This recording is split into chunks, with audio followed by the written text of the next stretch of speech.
27 साल से बदले की आग में जल रही थी मायावती, मुलायम सिंह के जाते ही पूरा कर लिया इंतकाम। डिंपल यादव ने पैर छुए, अखिलेश ने बुआ कहकर बुलाया, फिर भी मायावती खुद को नहीं रोक पाई। मुलायम सिंह के जाने का मायावती को दुख तो हुआ, लेकिन आखिरी वक्त में दुश्मनी फिर याद आ गई। जब तक मुलायम सिंह यादव जिंदा थे तब तक मायावती कुछ नहीं कर पाई, लेकिन अब मुलायम सिंह के जाते ही मायावती ने अपना 27 साल पुराना बदला पूरा कर लिया है। मुलायम सिंह के निधन के बाद मायावती ने ट्वीट करके दुख भी जताया था।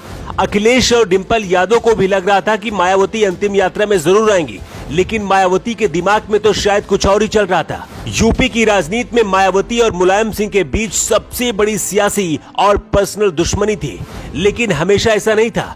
इस दुश्मनी के पहले मायावती और मुलायम सिंह यादव बहुत अच्छे दोस्त हुआ करते थे। सबसे पहले आपको 27 साल पुरानी गेस्ट हाउस कांड की वो कहानी बताते हैं, जिसके बाद मुलायम सिंह और मायावती हमेशा के लिए एक दूसरे के दुश्मन बन गए और ये दुश्मनी जिंदगी भर चलती रही। साल 1992 में मुलायम सिंह यादव ने समाजवादी पार्टी बनाई थी। इसके बाद भाजपा को हराने के लिए मायावती से हाथ मिलाया था। 1993 में मायावती और मुलायम सिंह यादव ने मिलकर 2.5 साल के लिए सरकार बनाई और मुलायम पहले मुख्यमंत्री बने, लेकिन कुछ महीने बाद ही तालमेल सही न बैठ पाने की वजह से मायावती ने गठबंधन तोड़ने की घोषणा कर दी थी। इसके बाद मुलायम सिंह यादव की सरकार अल्पमत में हो गई थी। सरकार बचाने के लिए सपा यापा खो बैठे। मायावती के समर्थन वापस लेने की वजह से भड़के सपा कार्यकर्ता लखनऊ के मीराबाई गेस्ट हाउस पहुंच गए, जहां मायावती बाकी विधायकों के साथ मिलकर मुख्यमंत्री बनने की तैयारी कर रही थी। सपा कार्यकर्ताओं ने मायावती के कमरे को घेर लिया और हथियारों से लैस लोगों ने मायावती को गंदी गालियां भी दी। आरोप है कि उस दिन सपा कार्यकर्ता मायावती को मारने की तैयारी में गए थे, लेकिन वहां से किसी तरह से मायावती बचकर निकलने में कामयाब रही।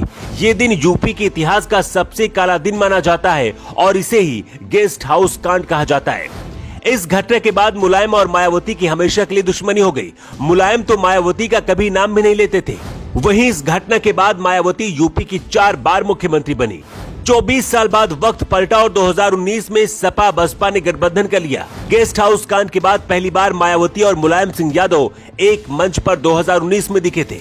तब डिंपल यादव ने भी मायावती के पैर छुए थे। अखिलेश यादव ने बुआ कहा था। ऐसा लगने लगा था कि दशकों पुरानी माया मुलायम की दुश्मनी का अंत हो गया, लेकिन शायद ऐसा नहीं था। यही वजह थी कि चुनाव के बाद ही मायावती ने फिर से गठबंधन तोड़ दिया और कहा था कि सपा से गठबंधन करना उनकी सबसे बड़ी भूल थी।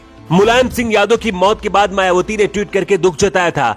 ऐसा माना जा रहा था कि अंतिम संस्कार में शामिल होंगी, लेकिन ऐसा नहीं हुआ। सूत्र बताते कि मायावती कभी भी गेस्ट हाउस कांड को नहीं भूल पाई। बाहर से भले ही दुश्मनी खत्म करने का दिखावा किया, लेकिन हमेशा उनके अंदर वो गेस्ट हाउस की तारीख चुपती रही। कुछ लोगों का कहना है कि मायावती जिंदा रहते मुलायम सिंह से बदला तो नहीं ले पाई, लेकिन अंतिम संस्कार में शामिल नहीं होकर ये बता दिया कि मुलायम सिंह को कभी वो माफ नहीं कर पाई। वैसे आपको क्या लगता है, क्या गेस्ट हाउस कांड की वजह से ही मायावती मुलायम के अंतिम संस्कार में नहीं शामिल हुई, या फिर वजह कुछ और है? आप क्या सोचते हैं? अपनी राय कमेंट बॉक्स में लिख के जरूर बताएं।